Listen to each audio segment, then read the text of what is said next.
Vamos con una de las noticias que marcan esta jornada. Todas las portadas de la prensa lo recogen porque casi de la noche a la mañana parece que hay que estar atentos, alerta ante una amenaza, a la vez que nos preparan para gastar más en defensa. La Unión Europea quiere prepararnos, Estela, para sobrevivir durante al menos 3 días. Y que nos lo tomemos en serio, Estela. Que nos lo tomemos en serio, eso sí, nos dicen que con calma. Porque una de las razones que argumenta Bruselas es que lo hace para evitar el desabastecimiento, como ya ocurrió con el papel higiénico durante la pandemia.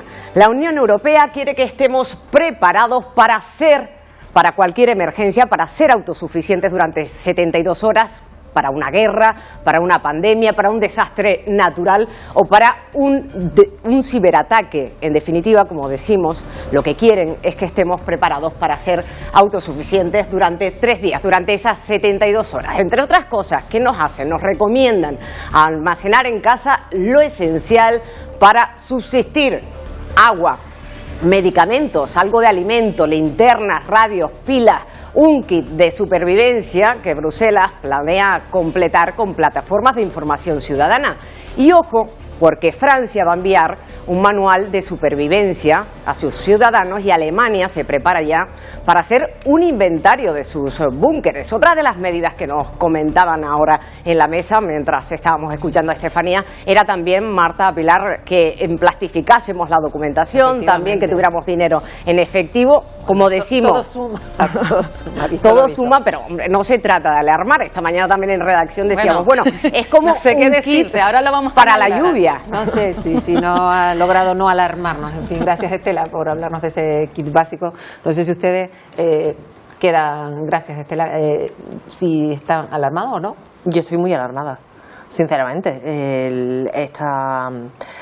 Esta mañana precisamente le estaba preguntando yo ya a mi marido si teníamos localizado el hornillo, y lo digo en serio vamos porque a plantear, vamos a ver, nosotros aquí en Canarias hemos sufrido algunos ceros energéticos, hemos estado un par de días sin luz y sabemos el caos que se ocasiona y más de una semana también, con Ana, eso. y más de una semana, porque una gente cuando el y Delta, no hace tanto. Y cuando el Delta se estuvo más de una semana sin la luz necesaria. Y claro, porque todo esto del kit está muy bien. Yo también estoy asustado, que desde que lo leí digo, bueno, yo tendré o no lo tendré. Parece que la Unión Europea lo dirá hoy, en el momento en el que debemos empezar, pero desde luego cuando ellos lo dicen a lo mejor es para justificar algo, pero yo estoy muy asustado. Pero también se tienen que preparar el resto de la gente, es decir, yo puedo tener un kit con pilas, pero esas pilas, por ejemplo, si las uso en una radio, necesito que la radio esté preparada para un asunto de emergencia, claro, como sabes, esta. como medio de comunicación. Claro, como medio de comunicación, porque sí. Como en la pandemia de trabajadores esenciales, claro. Exacto, entonces van a ellos también a realizar todo eso, porque lo que sucedió en el Delta es que no todo el mundo, no todas las emisoras de radio estaban preparados, no todos tenían generadores, no todos tenían generadores bien preparados para una situación como esta. Yo recuerdo que en aquella época pasó una semana, porque te acuerdas que se cayeron algunas torres y demás, entonces la gente no tenía ni siquiera, porque la mayoría de las cocinas funcionan con electricidad. Tenemos hornillos en las Estamos casas. hablando de que se cayera una red eléctrica. Yo no sé, aquí también se habla de ataques cibernéticos. Se está ampliando como un escenario que no sea simplemente bélico, sino que las nuevas formas de guerra pueden incluir pues ataques a infraestructuras eléctricas estratégicas. Claro, pero es que espero que no en Canarias, pues les queda un poco lejos, pero bueno. eso no confiamos, ¿no? Que estamos lejos. Si dependemos del móvil porque llevamos la tarjeta metida dentro para pagar, dependemos del móvil para identificarnos, por cualquier cosa, para viajar, para presentar nuestro documento nacional de identidad, para hacer trámites, lo hacemos todo online. Entonces, claro, en el momento en que haya un ataque cibernético y nos deje en un apagón digital, pues evidentemente nos vamos a... Estamos preparados. Buen momento para ver la serie Apagón. Sí, sí. En este momento. Estamos preparados, por ejemplo, para eso, para un apagón y que no tengamos, por ejemplo, internet durante Mira que hemos tenido días. cero energéticos, Hemos tenido varios ceros energéticos, pero sin embargo no se ha perdido nunca la red. Incluso ha sido noticia cuando se ha perdido la red durante 1 hora, 2 horas, ¿no? Sí. Se ha perdido ese tipo de conexión.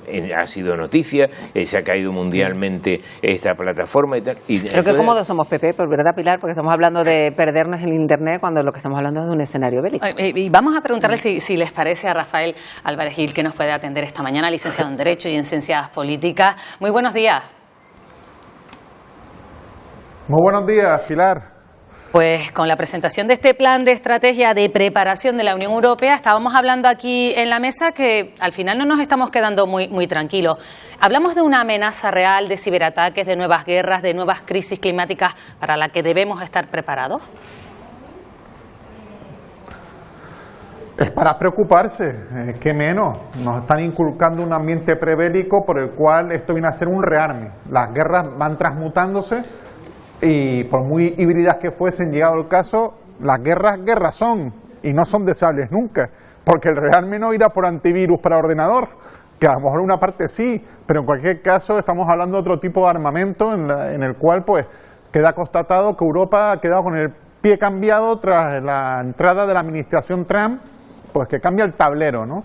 Un tablero en el cual de repente tenemos conflictos geopolíticos, Ucrania, Rusia por un lado, Palestina, ¿dónde está la ONU? Uno también muy cerca de Canarias, la guerra entre el Frente Polisario y Marruecos, y desde la pandemia y confinamiento hasta la fecha, pues tenemos estos retos que afrontar. No hay un ejército europeo, pero en definitiva ese reto habrá que llevarlo a cabo, teniendo siempre presente que en última instancia me gustaría saber quién iría, llegado el caso, a luchar esas guerras. Bueno. No solo porque un francés, a mi juicio, no lo veo luchando por un polaco o un danés por un español o viceversa, me da igual las combinaciones que deseen, ¿no?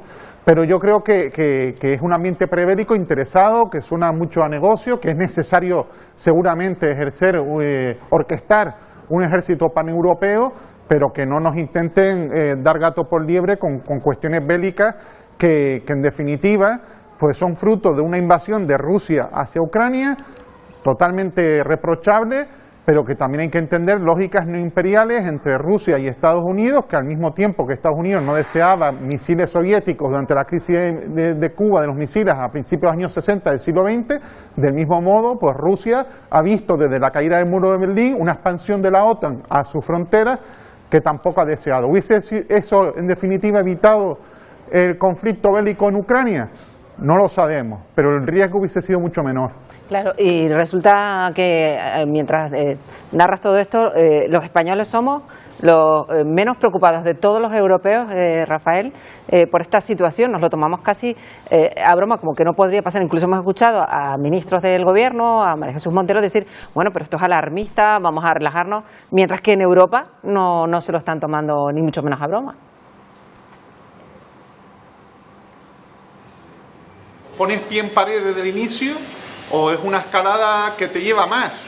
O sea, tienes que tener bien presente que el ardor bélico nunca es neutro y por supuesto se va colando poco a poco. Entonces, ¿de qué estamos hablando? ¿De organizar un ejército europeo que está muy bien porque es necesario, porque Trump ha dejado de lado el viejo continente? Sí. Bueno, de acuerdo, es razonable.